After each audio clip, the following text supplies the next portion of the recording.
Good evening, everyone, and welcome to the 53rd audio file in the audiocast series known as the Q News Patriot. I'm the Q News Patriot. My name is SGAnon. It is really exciting to be coming to you tonight. I know it's a little bit late. I'm not going to make this very long because it is a little bit late. Things have been pretty hectic in my day job and doing a little bit of traveling recently, continuing with the physical therapy and the different aspects of surgery recovery, raising a kiddo, research. It's all a very fun balance, but it's teaching me a good lesson. I'm not sure I quite understand it yet, but I have pretty solid faith that at the end of the day, this journey in life will seek to educate us nearly above all else, right? And that's really what we're living through right now. We have been in an educational phase for quite a while, really since Trump came down the escalator in 2015-16 for most of us, but certainly since, or I shouldn't say for most of us, but for many of us, but certainly since 2019, 2020, the launch of COVID, the bioweapon, the stolen election, all of these sorts of things tie together, kicking off one of the greatest educational processes that mankind has ever simultaneously come to, perhaps maybe ever. And so with that being said, we're going to go through this relatively quickly tonight. A brief overview. We're going to talk a little bit about Russia, Europe, and Ukraine, and NATO. We're going to talk a little bit about China, Blinken, and the recent meeting that occurred there. We're going to talk a little bit about Taiwan, tying back to that meeting. We're going to talk about the significance of a statement made, I believe it was at that meeting or immediately afterward.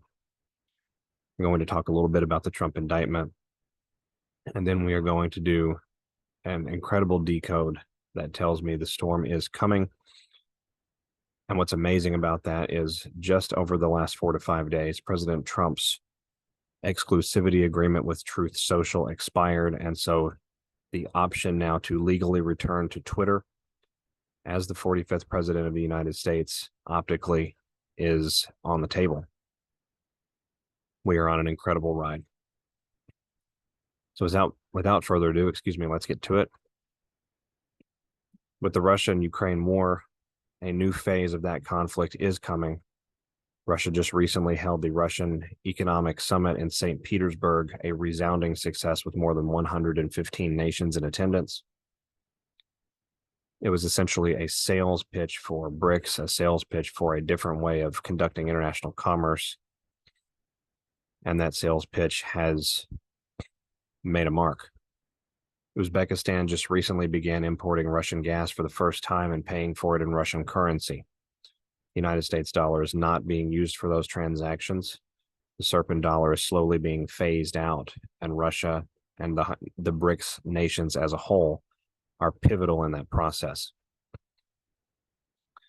Military recruitment signs are around in Russia right now for PMC Wagner. The Wagner group of the orchestras is expected to return to active combat status on August 5th. It should be highlighted that Russia is not having a recruitment crisis like the rest of the world would seem to suggest. They are not desperate in their fielding of troops and soldiers. There are a great many Russians, just like here in the United States with a great many MAGA supporters, there are a great many Russians who are sort of the Russian version of MAGA.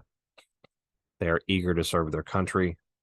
The Russian military, for example, the regular army, is exceeding recruitment goals right now to the best of our knowledge, if we can trust Russian media. And I think that there's probably about 75% truth in some Russian media, and then we have other Russian media where there's a little bit less. Regardless, the process of reclaiming the rest of Ukraine and purging and cleansing that environment is absolutely underway. It is proceeding forward at a rapid pace. Just recently, I believe it was today, the Russian Foreign Ministry announced that tactical nuclear weapons deployed in Belarus will remain there indefinitely. This is to ensure security in these areas and to discourage CIA infiltration and open NATO involvement in an active land war. We know that the Baltic states will be involved in this before the conflict is over. We know that Finland and NATO as a whole will be involved in this before the conflict is over, and that is why it is so important to drain NATO's ability to make war, to disrupt and destroy the financial capability, the industrial capability, and the kinetic equipment-based asset capability to fund, wage, and manufacture war. We are living through that process in Europe, and that cleanse continues. Just recently, a Russian war correspondent from the army reported that shallow basement dens had been discovered in the Ukrainian countryside, particularly in the outskirts and suburbs of Bakhmut, where organ harvesting, unfortunately, was occurring from miners. It's worth keeping in mind that this is the war to end all wars. This is the war to destroy a way of life that leads itself to evil, power, control, manipulation, coercion, and the like. It's about to get a little bit more expansive in Europe before it gets better, just as it is about to get a little bit more expansive in the Pacific theater. It's worth highlighting that Israel is now indirectly involved in the Ukrainian conflict by brokering arms agreements with European nations to sell Merkava Mark II and Merkava Mark III tanks, under the auspices of those tanks being resold to Ukraine. The Mossad, just like NATO, are beginning to realize that they will have to commit equipment, even though they do not wish to do so publicly, if they are to resist the ability of the Russian bear to reclaim the countryside and purge the earth in that area of the world of this very deep and very old evil. Speaking of intelligence communities, we just recently saw Secretary Blinken in China meeting with President Xi. The mainstream media and even some of the alternative media will spin several stories about why Blinken was there.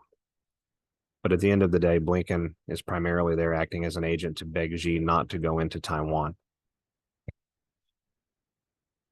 That process is actively underway.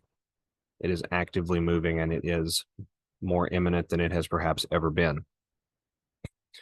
Xi made a statement with regards to that meeting, stating that the future and destiny of mankind depend on whether China and the USA can coexist properly. That tells me that our existence and our relationship with one another and our Chinese brothers and sisters and we the people in that area of the world is about to be tested. We know that Trump has highlighted North Korea several times along this journey. We know that North Korea, after being cut loose and having their strings released by the Worldwide Alliance, will play into this. We know that North Korea has been traditionally and historically in recent times the most overt, the most vocal about utilizing weaponry to secure their future and resisting the imperial totalitarianism of the United States. Now, that's to say that the United States government and the United States Corporate Inc. Organization is what was expressing that. That's not to say that we, the people in the United States, have ever expressed or supported that. We simply did not know. But regardless, Xi and Kim are going to be important in this process. And I believe our relationship with China in particular will be tested to a breaking point very soon. Sort of on that topic, we've seen massive military activity going on in the United States of America, with more than 25 states reporting unusual and very large and very public displays of military force. Tanks on the ground in one U.S. state, for example, railroad transportation of large amounts of military equipment headed westward towards the coasts, video footage of what appeared to be missile defense systems being deployed on the western coast in particular and in other coastal regions, an uptick in military air traffic that's visible on radar, which almost certainly indicates an uptick in military air traffic that is not visible on radar. Number of National Guard soldiers, heavily armed, deploying off of armored troop transports in downtown metro areas. In those same metro areas and in similar metro areas, we also see internet service and utility trucks, power trucks, communications trucks, telephone service vehicles out and about lining the streets. We still do not have an accounting for the 60,000 pounds of ammonium nitrate that was heisted from a railway car. And it is worth remembering that in order to accomplish something like that, you would require assistance at the governmental level, because railroad is monitored as critical national infrastructure and falls under the purview of the Department of Homeland Security, in addition to the Department of Transportation. As we look at these events, we know that there is something going on. We know that we are accelerating, right? We can see it. We can feel it, but we can also see it now. Awakened patriots and anons who have seen these sorts of things for a long time and have been discussing these events are being seriously vindicated. It is an amazing time to be alive. I could not be more excited, even though I'm a little bit tired. I just could not be more excited to be discussing all of this with you. So speaking of excitement, we know that the Trump indictment came in recent days. We discussed this a little bit. We knew that it was coming. But it is worth highlighting a critical component of that, several critical components, actually. The day the indictment occurred, we saw the same presidential-style motorcade deployed as the one deployed in New York City, multiple decoy vehicles, and active duty EMS. Again, we saw soldiers disembarking from state police cars, heavily armed, obviously on guard and security duty. We saw the president walk into the courthouse, do the thing that they had to do, and then we saw him leave. If the deep state were in control in any sense of that particular occurrence, and especially with the acts that they are using as the basis of the charges against the president, we would have seen handcuffs and leg shackles and fingerprinting and mugshotting and the whole 9 yards. Instead, we saw nothing of that in a very dignified manner. This is absolutely a white hat trap that's being sprung on the U.S. civil judiciary battlefield. President Trump's crimes, as he's highlighted several times, fall under the Presidential Records Act. The Presidential Records Act is a civil act, not a criminal act, that deals with the essentially absolute and unfettered authority of the President of the United States as the apex head of the executive, and therefore effectively the executive branch itself, to decide how to take and treat their personal records from their administration, including classified documents, and that they are the sole arbiter of classification and declassification authority. The National Archives and the U.S. Congress do not get to enforce statutes and discernments, essentially their own evaluations of what should and should not be classified. That authority is reserved for the President of the United States. The fact that they are going after the former president, what I believe the current president, under the Espionage Act of 1917 is absolutely amazing, but is an absolute incredible play by the White Hats. The Espionage Act specifically made it a crime to convey information with the intent to interfere with the operation or success of the armed forces of the United States, or to promote its enemies' success. The act was punishable. The act includes punishments up to death and imprisonment for not for more than 30 years, or possibly both, depending on how they would play that. The Espionage Act applies directly to the behaviors of the 44th President of the United States of America, his Vice President, Secretary of State Hillary Clinton and her special access programs, the Hillary Clinton email server, several U.S. government employees, bureaucrats, and agency members involved in the same sorts of actions. We are literally building the scaffolding for taking off, really for decapitating the traitors in the executive branch and in the federal government in years past as we go forward. This is an amazing move on the part of this military alliance.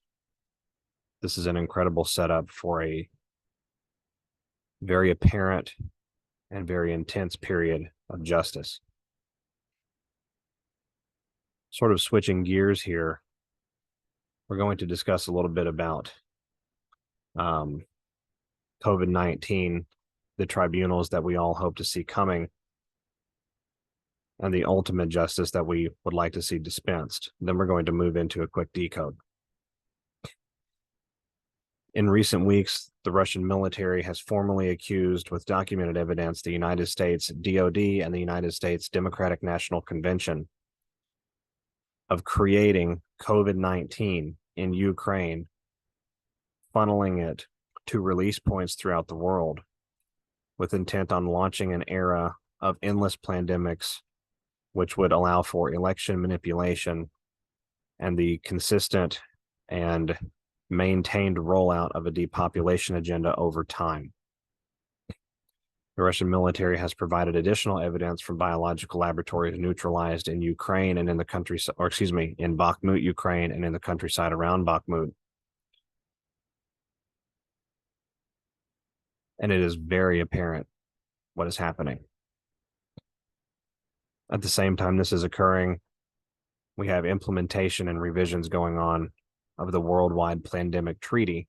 I believe it's the Treaty on Pandemic Preparedness and Response from the WHO, which effectively usurps governing authority in key member states, in all member states, but especially in key member states. It's worth remembering.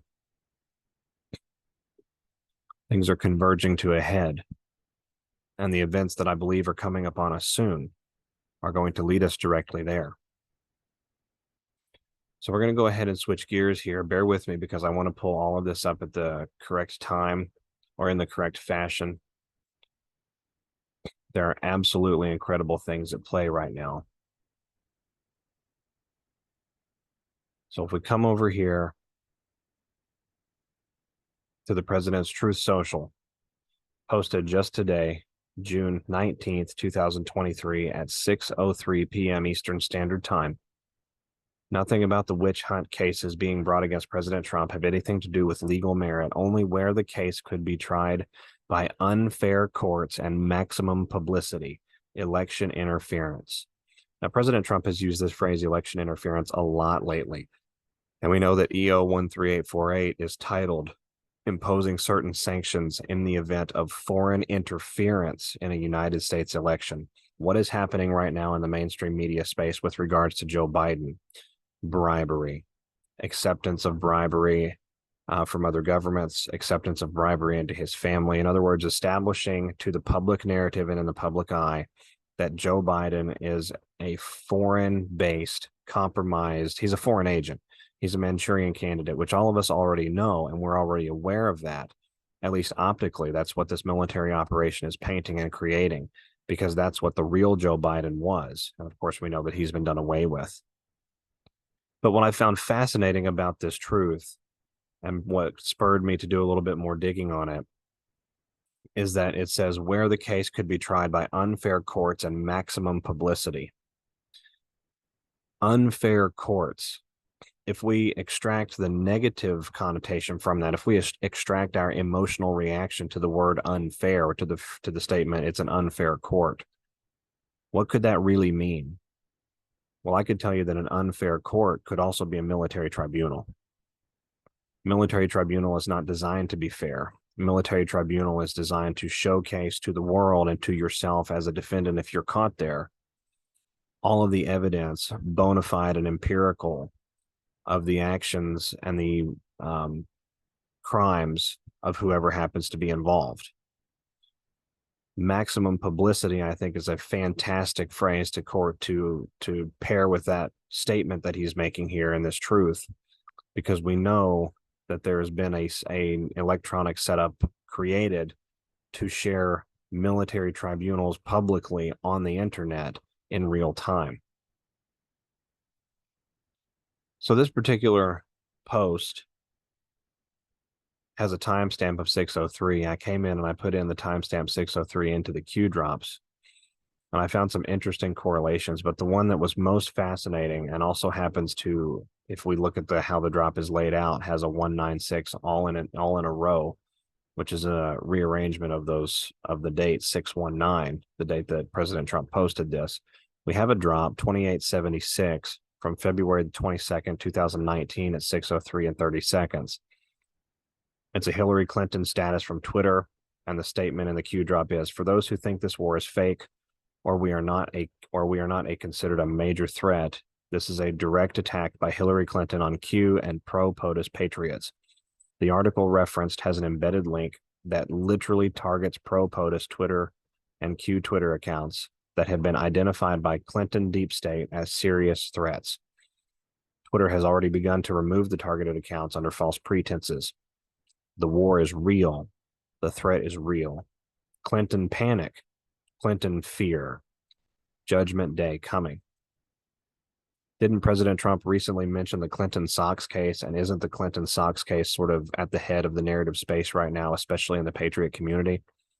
Didn't President Trump, during his speech in New Jersey, discuss President Bill Clinton and President Bill Clinton's, well, really not President Bill Clinton's, but just the Clintons' progress period process in the 2016 election?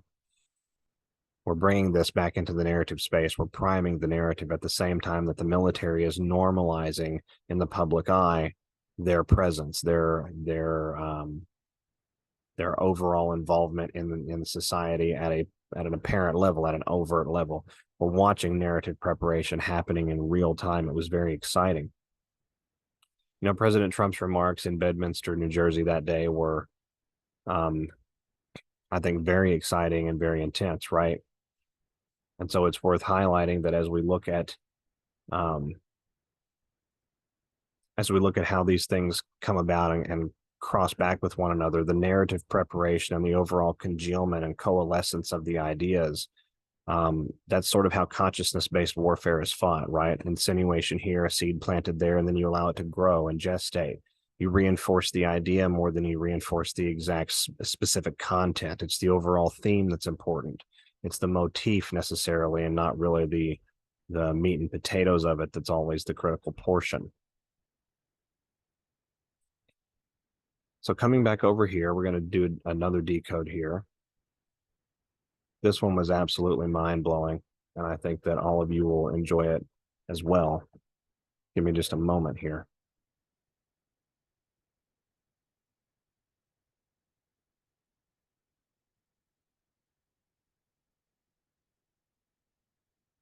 All right, so direct comms come in many different forms. That's what Q tells us. And on June the 16th of 2023, Joe Biden, the actor Joe Biden, spoke at the National Safer Community Summit at the University of Hartford, Connecticut, at the University of Hartford in West Hartford, Connecticut on Friday. This dealt with gun safety and things like that. On this particular day, Biden gave this speech and then concluded the speech with the statement, "God save the Queen, man." What's fascinating is that the Queen Elizabeth II, passed away on the 8th of September, 2022. If we look at the duration of days between Joe Biden's speech on the 16th of June in Hartford, or excuse me, in West Hartford at the University of Hartford, and September the 8th of 2022, it comes out to 281 days. 281 days is 9 months and 8 days. 9 plus 8 is 17. So Hartford, I went and looked up Hartford's connections to the American Revolution because I thought that it would be an important angle to highlight on this decode, and it was. Connecticut and the Revolution, taken from a website called ancientburyingground.com. Rebellious residents in the 13 colonies won independence from Great Britain after the revolution took place between 1775 and 1783. Beginning in April 1775, Connecticut sent men to fight. including state troops and militia. More than 40,000 Connecticut men saw military service during the Revolution. Hartford, in particular, played a key role as an inland meeting place for the American and French military commanders, General George Washington and Comte de Rochambeau, as well as its part in helping to supply the Continental Army with men and provisions. So this has a direct connection to the cooperation between the American Continental Army, the American Move for Independence, and the French. I think that we're going to see something like that reemerge in this process, but we're not quite finished here. So if we take this speech of Biden's, we cross-reference it with something, this is where I sort of became a believer all over again in my own methodology. I just have to find it. Give me a moment, please. Here we go. So on June the 16th, 2023, Joe Biden says in that same speech, prior to the end of the speech where he said, God save the Queen, he mentions there's a storm coming in. Now, what's fascinating is on 6/22, June 22, 2012, the official Twitter account for Melania Trump posted with a picture of a thunderstorm. A storm is on the way. Between June the 22nd, 2012 and June the 16th, 2023, there are 4,011 days. Q post 4,011 is remarkable. Let's come over here. Where are we at? Here we are. Crossfire hurricane, crossfire typhoon, crosswind, classified 1 through 99, unreleased, redacted. You didn't think the statement by POTUS regarding calm before the storm was just random, did you? Transparency brings accountability. This was incredible to me, but it gets even better. Let's get over here. Give me just a moment, please.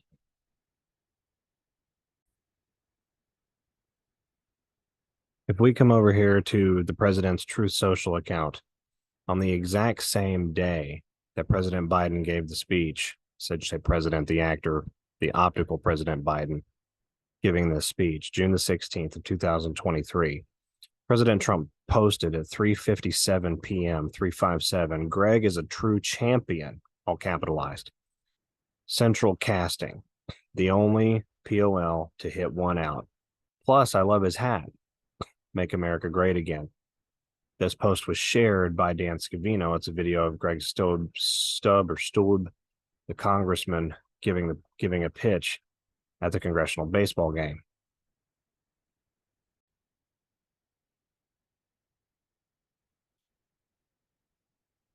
This congressman is a representative from Florida.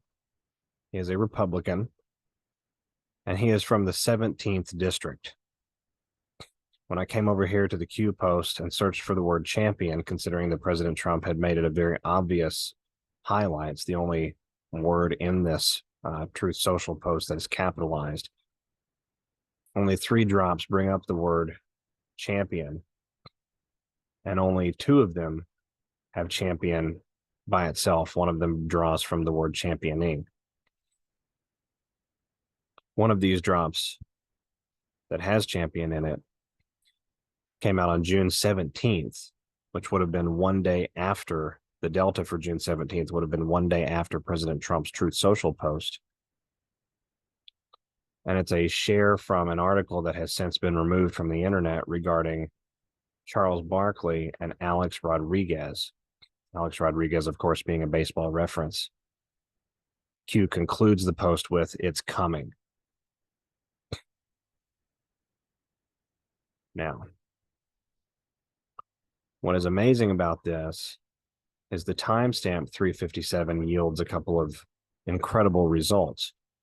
Do you remember that Biden speech we talked about earlier in the 4,011 days between Melania Trump's tweet of 2012 and Biden's speech on June the 16th?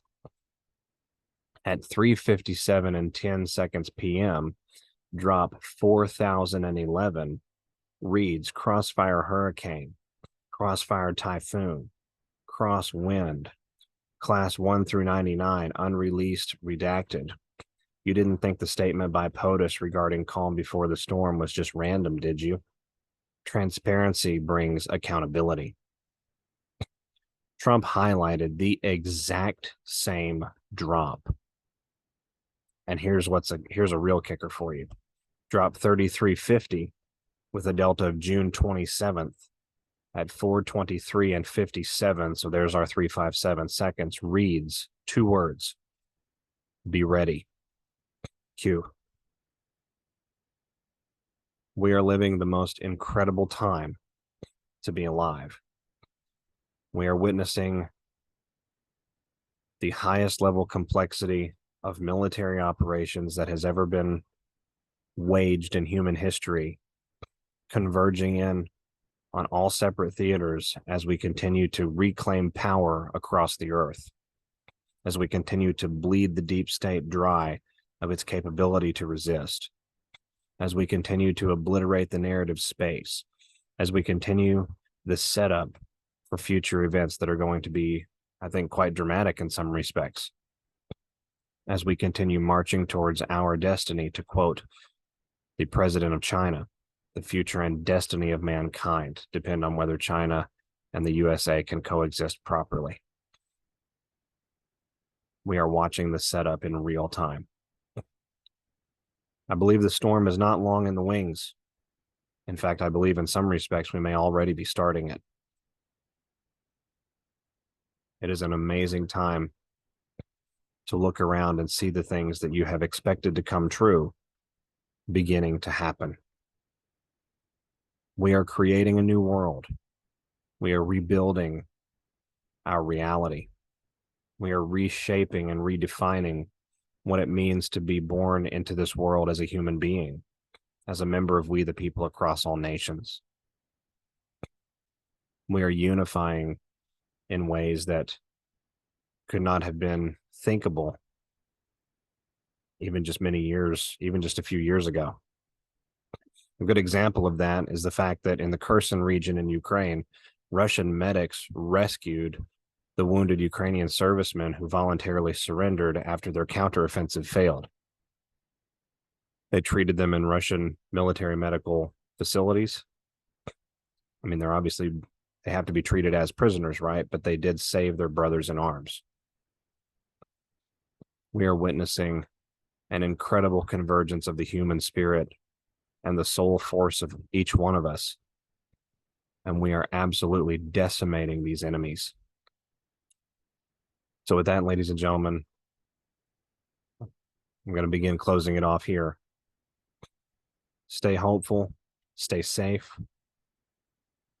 If the storm is indeed approaching, it would be smart to exercise some common sense and ensure that your household is prepared.